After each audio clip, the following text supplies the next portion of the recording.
Hi everyone, it's Heather Lisle here. Thank you for joining me in my closet this evening. So glad that you're joining me truthfully, and I'm so grateful for the view as well too. Thank you so much for following me. Listen, big question. Do your kids struggle with their math homework? Mine do, big time. In fact, my oldest, several months ago, was struggling with his long division, and his teacher kind of kept on pressing onwards towards some higher level math work, but he hadn't conquered long division and was stuck, and he wasn't moving anywhere until he conquered long division. So I remember one day he came home and he was talking to me and extremely frustrated, and he goes, "Mom, I need for someone to help me develop a plan or some strategies so I can conquer long division, because I'm never going to learn more if I don't get past this." And you know what? He was absolutely right. I mean, he wasn't going to get past go if he didn't understand where he was currently. So what was I to do with this math conundrum?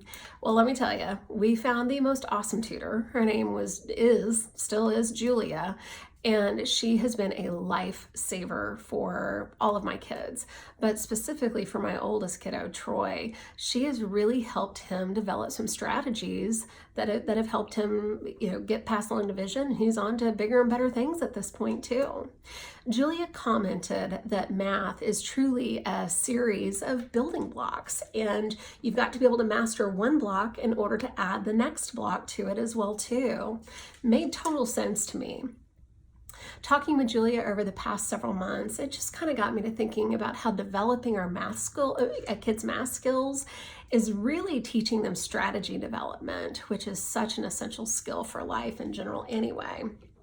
And the funny thing is, just like with your kids' homework, you've got to implement strategies in order to accomplish the bigger things in life too. The same thing holds true for those quick things that we want to see, the quick wins, if you will.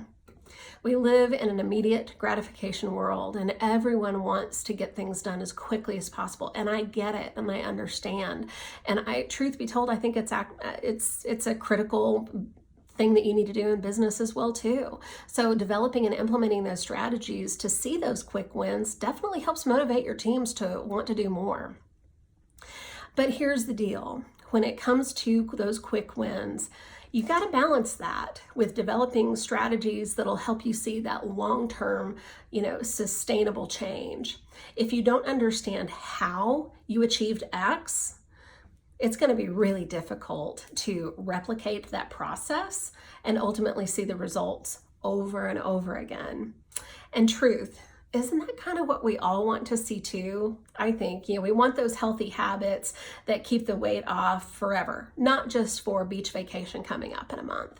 We want to see those strategies that help our revenue climb and climb and climb in our businesses, and those opportunities that arise through referrals from our current client base for other business opportunities as well too, and not just be a one-stop kind of a one chance kind of a deal with a client. You want to develop more. At the end of the day, to remain healthy in business or otherwise, developing those building blocks and sound strategies to help you achieve what you're setting out to achieve, it's essential, y'all. I'm a believer that in order to figure out the math problem or determining your key indicators in business, you've got to put everything on the table. You've got to write it all out so you understand exactly how you ultimately get there. I think my son's math tutor has kind of cracked the code for him, not just in math, but in life as well too. She always says, write out exactly how you're going to go about solving your problem. And it may be messy, and that's okay. Go through those erasers, go through those pencils, it doesn't matter. But here's the thing, you just can't jot down the answer. Any good math tutor was going to want to see the work, the process, the strategy for those things that you developed in order to get to that answer, right? I mean, we all remember our 6th grade homework, and we had to show all of our work.